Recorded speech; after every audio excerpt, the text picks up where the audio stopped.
Good morning, students of class 7th. Today we start chapter number 17, Forest our Lifeline. पहले ये chapter हमने देख लिया था, एक बार फिर से देख लेते हैं। जंगल क्या है, हमारे लिए लाइफलाइन इनको क्यों बोलते हैं, जीवन रेखा क्यों है। फॉरेस्ट एक लार्ज एरिया है लैंड का जो बहुत ही थिकली कवर्ड होता है ऐसे प्लांट से, हायर डेंसिटी, बहुत ज़्यादा घने जंगल, एंड हर्ब्स, शर्ब्स, जड़ी बूटियाँ, ग्रीस, क्रीपर, बेले, क्लाइंबर, सब कुछ होता है। इस पूरे इस लैंड एरिया को अपन क्या बोलते हैं, फॉरेस्ट बोलते हैं। और ये हमारे एनवायरनमेंट में बहुत इंपॉर्टेंट रोल प्ले करते हैं, ठीक है। चाहे से वो ऑक्सीजन का लेवल मेंटेन हो, कार्बन डाइऑक्साइड का लेवल मेंटेन हो, चाहे से वो टेम्परेचर को मेंटेन करना हो, रेनफॉल को अट्रैक्ट करना हो, सॉइल इरोजन से प्रिवेंट करना हो, या फ्लड्स वगैरह से बचाना हो, या वाइल्ड लाइफ जैसे जो एनिमल्स हैं उनका शेल्टर हो, बहुत सी चीज़ें हैं। And the structure of a forest का स्ट्रक्चर कैसा हो सकता है। स्ट्रक्चर जो होता है फॉरेस्ट का, उसमें 3 मेन लेयर्स होती हैं फॉरेस्ट की। सबसे पहली होती है starting from the top end to ground are canopy, फिर होता है understory and forest floor. ऊपर की जो टॉप लेयर होती है, जो घना घना होता है पार्ट ऊपर का, उसको बोलते हैं कैनोपी। फिर उससे जस्ट नीचे का जो उसको बोलते हैं अंडर स्टोरी, और नीचे का जो पार्ट होता है लैंड का, उसको बोलते हैं फॉरेस्ट फ्लोर। अब उस पर घास भी हो सकता है, उस पर बेल वगैरह भी हो सकते हैं, क्लिम्बर्स, क्रीपर्स भी हो सकते हैं। तो इस तरीके के 3 पार्ट होते हैं, और ये पूरा हिस्सा कहलाता है ट्री, द ट्री, बड़ा सारा पेड़। तो कैनोपी लेयर डेफिनेशन आ रहा है, अपर मोस्ट ब्रांच होती है जो लीव्स की, जो बड़े बड़े टॉल ट्रीज होते हैं उसको बोलते हैं, जो छज्जे की तरह छत्तर जो अम्ब्रेला होता है उसकी तरह काम करते हैं। और द स्मॉलर ट्रीज उसको बोलते हैं फॉरेस्ट कैनोपी, ठीक है। बर्ड्स है, बैट्स है, मंकीज है, इंसेक्ट्स है, ये सब इन कैनोपीज के ऊपर ही रहते हैं। नेक्स्ट होता है under store layer, the layer of the vegetation in the forest just below the canopy, उससे जस्ट नीचे वाली लेयर को बोलते हैं अपन अंडर स्टोर, ठीक है। And it mainly has the different horizontal layers, अलग अलग टाइप की होती है। एंड जो सबसे लास्ट लेयर होता है वो होता है फॉरेस्ट फ्लोर, ठीक है। उसमें mosses, lichens, insects, ants, tigers, lion, deer, bears, ये सब उसी फॉरेस्ट फ्लोर पे सर्वाइव करते हैं, ठीक है। इंपॉर्टेंस ऑफ द फॉरेस्ट के हमारे दैनिक जीवन में क्या क्या महत्व है वो देखेंगे अपन। तो आप सबको पता है कि forest is a source of food. लकड़ी का सबसे बड़ा जो सोर्स है वो हमें जंगलों से मिलता है। शीशम की हो, सागवान की हो, चीड़ की हो, देवदार की हो, ये सारी की सारी लकड़ियाँ फर्नीचर्स के लिए, फायरवुड्स के लिए, अलग अलग रिसोर्सेज में काम में ली जाती है। नेक्स्ट है forest as a source of variety of products. कई तरह के प्रोडक्ट्स जो हैं हमें जो है फॉरेस्ट से मिलते हैं।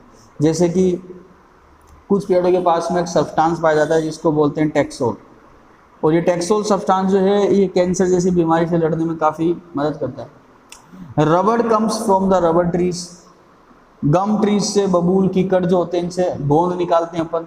डिफरेंट टाइप ऑफ जो सब्सटेंसेस जो हैं, चाहे से वो मेडिकल हो या स्पाइसेस टाइप के हो या फूड प्रोडक्ट हो, वो हमारे को जंगलों से ही मिलते हैं। Forest maintain the balance of gases, जैसे मैंने आपको बताया था आपको कि नेचर में ऑक्सीजन और कार्बन डाइऑक्साइड का जो लेवल है उसको फॉरेस्ट ही मेंटेन रखते हैं, क्योंकि फोटोसिंथेसिस से पेड़ क्या करते हैं, CO2 एब्जॉर्ब करते हैं और O2 हमें देते हैं। फॉरेस्ट मेंटेन वाटर साइकिल, जैसे ही मैंने आपको बताया कि फोटोसिंथेसिस में एक और प्रोसेस होता है। जब फोटोसिंथेसिस होता था हमने देखा था कि बड़े जो पेड़ थे उनकी जो पत्तियाँ थी, ग्रीन लीव्स, उनसे वाटर क्या होता था, बाहर जाता था निकल के एवापोरेशन की फॉर्म में, जिसको अपन बोलते थे ट्रांसपीरेशन। Is it clear. तो उससे वाटर के अंदर के मॉइस्चर, एनवायरनमेंट में मॉइस्चर, नमी आ जाती थी, बादल अट्रैक्ट होते थे। तो वाटर जो होता है नेचर के अंदर, रेनफॉल साइकिल, उसको भी जंगल जो है इफेक्ट करते हैं। सोइल इरोजन से बचाते हैं। इनकी रूट्स इतनी ज़्यादा गहरी होती है जड़ी जमीन के अंदर कि मिट्टी को बाइंड करके रखती है, तो सोइल इरोजन नहीं होता, मिट्टी बह करके नहीं जाती, कट करके नहीं जाती पानी के अंदर, ठीक है। Prevent the floods and replenish the ground water, जब जंगल होगा, पेड़ पौधे होंगे, तो जब पानी आता है, मान लो कभी बहुत ज़्यादा पानी आ जाए, बाढ़ जैसे हालात हो जाते हैं, तो उन पेड़ पौधों से क्या होता है कि पानी टकरा के अलग अलग रास्तों में बंट जाता है, और उससे क्या होता है कि बाढ़ हालात नहीं होते हैं, पानी का वेग जो है, वेलोसिटी, बहाव कम हो जाता है, स्ट्रीम डाउन हो जाती है, और वो एक जगह स्टोर भी होता है, तो ग्राउंड वाटर भी रिप्लेनिश होता है, पानी जमीन के अंदर जाता है तो ग्राउंड वाटर बढ़ता है। तो ये सारे के सारे फायदे बेनिफिट हमें जंगलों से मिलते हैं। इसके अलावा फूड मिलता है, कई एनिमल्स को शेल्टर मिलता है, वाइल्ड लाइफ को, ठीक है। पोल्यूशन को रिड्यूस करते हैं फॉरेस्ट, और रिक्रिएशंस में बहुत ही हेल्पिंग है। Is that clear? तो ये कि सारी चीज़ें जो थी हमें जंगलों से मिलती थी। Importance and interdependence of the plants and animals in the forest, चाहे से वो प्लांट हो या एनिमल्स हो, दोनों एक दूसरे पे इंटरडिपेंडेंट होते हैं। Dependency of the plants on animals, सबसे पहले प्लांट्स की डिपेंडेंसी देखते हैं एनिमल्स के लिए। Animals produce the carbon dioxide, आप सबको पता है, और रेस्पिरेशन में कुछ को चाहिए होती है। ड्यूरिंग द रेस्पिरेशन जब फूड बना रहे होते हैं फोटोसिंथेसिस से प्लांट्स, तो उसी CO2 को यूज करते हैं, तो डिपेंडेंट है। एनिमल जैसे कि बटरफ्लाई है, हनी बीज है, बर्ड्स है, ये सब क्या करते हैं, ये फ्लावर्स पे बैठते हैं। वहाँ पर क्या होते हैं फ्लावर्स में पोलन ग्रेन्स, उन ग्रेन्स को उठा करके वो जहाँ भी जाते हैं वहाँ छोड़ देते हैं। क्या हो जाता है, पोलिनेशन, नए पौधे नए फ्लावर उग जाते हैं। Animals also have the dispersal of the fruits, fruits का डिस्पर्सल हो जाता है। जब कोई भी एनिमल फ्रूट को खाता है तो बीज अपने साथ ले जाता है, ठीक है। वो बीज जहाँ भी वेस्ट मटेरियल वो छोड़ते हैं वहीं पे उग जाता है। इसके अलावा excreta dead bodies converted into the humus, animals की जो डेड बॉडीज होती है उनका जो वेस्ट मटेरियल होता है उसको छोटे छोटे माइक्रो ऑर्गेनिजम्स होते हैं वो डिकम्पोज करके ह्यूमस बना देते हैं, मिट्टी में फर्टिलिटी को ला देते हैं, वो पेड़ पौधों के लिए बहुत जरूरी होती है। तो this is the dependency of the plants on animals. अब बात करते हैं एनिमल्स किस तरह से प्लांट्स पे डिपेंडेंट है। तो सबसे पहले डायरेक्टली ऑक्सीजन जो हमें प्लांट से मिलती है, ठीक है। मोस्ट ऑफ दी जो एनिमल्स होते हैं जैसे बर्ड्स वगैरह हैं, इन सब के घोंसले पेड़ों पे ही होते हैं। प्लांट्स इसके अलावा जो फूड मटेरियल हमको देते हैं वो सब।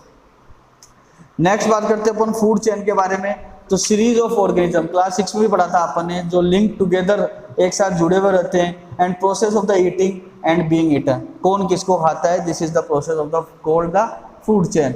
Flow of the energy in a food chain, food chain is a simple representation of the flow of energy in nature, कि किस तरह से प्रकृति में जो है ऊर्जा का नियम जो है बना रहता है। अब यहाँ पर अलग अलग टाइप की फूड चेन्स है, ठीक है। और इंटरडिपेंडेंट जो हैं सारे के सारे एनिमल एक दूसरे पे इंटरडिपेंडेंट है। अगर घास नहीं होगा तो पूरी फूड चेन अफेक्टेड हो जाएंगे, क्योंकि वेजिटेरियन एनिमल्स नहीं रहेंगे तो फिर शिकार करने के लिए जो मांसाहारी जानवर है उनको शिकार नहीं मिलेगा। Is that clear? तो ये सारी चीजें हैं। नेक्स्ट बात करते हैं अपन डिफॉरेस्टेशन के बारे में। जंगलों को काटना आप सबको पता है, cutting down the trees on the large scale is known as the deforestation. और इसके परिणाम क्या होंगे, जो बेनिफिट हमें मिल रहे थे ना जंगलों से वो खत्म हो जाएंगे, तो वही इसके इफेक्ट होंगे। जैसे कि पॉपुलेशन, सबसे पहले तो बात करते हैं होता क्या है डिफॉरेस्टेशन, क्यों हो रहा है। तो बढ़ती हुई जनसंख्या की वजह से हो रहा है, डिमांड बढ़ रही है, इंडस्ट्रीज लग रही है लकड़ियों की, डैम बनाए जा रहे हैं पानी को रोकने के लिए, तो उसके आसपास का जंगल काटना पड़ता है, जंगलों में आग लग जाती है।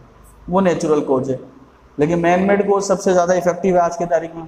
और नेक्स्ट है इसके इफेक्ट, सोइल इरोजन होगा, रेनफॉल पैटर्न चेंज हो जाएगा आपका पूरा का पूरा, लकड़ियों को जलाने से कार्बन डाइऑक्साइड निकलेगी, गैसेस लेवल बढ़ेगा, टेम्परेचर इंक्रीज होगा, ग्लोबल वार्मिंग की सिचुएशन आ जाएगी, ठीक है। बाढ़ जैसे हालात पैदा हो जाएंगे क्योंकि पानी के बहाव को रोकने के लिए पेड़ नहीं रहेंगे, ठीक है। तो ये सारे के सारे पूरे क्लाइमेटिक चेंजेस जो हैं जंगलों को काटने से होते हैं।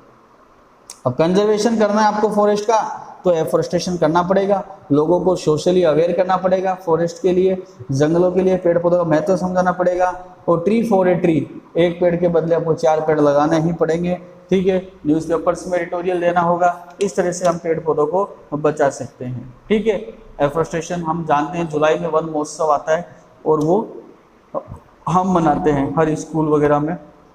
तो इसी के साथ ही चैप्टर खत्म होता है, इसके क्वेश्चन आंसर्स अपन देखेंगे नेक्स्ट क्लास में। ओके, धन्यवाद।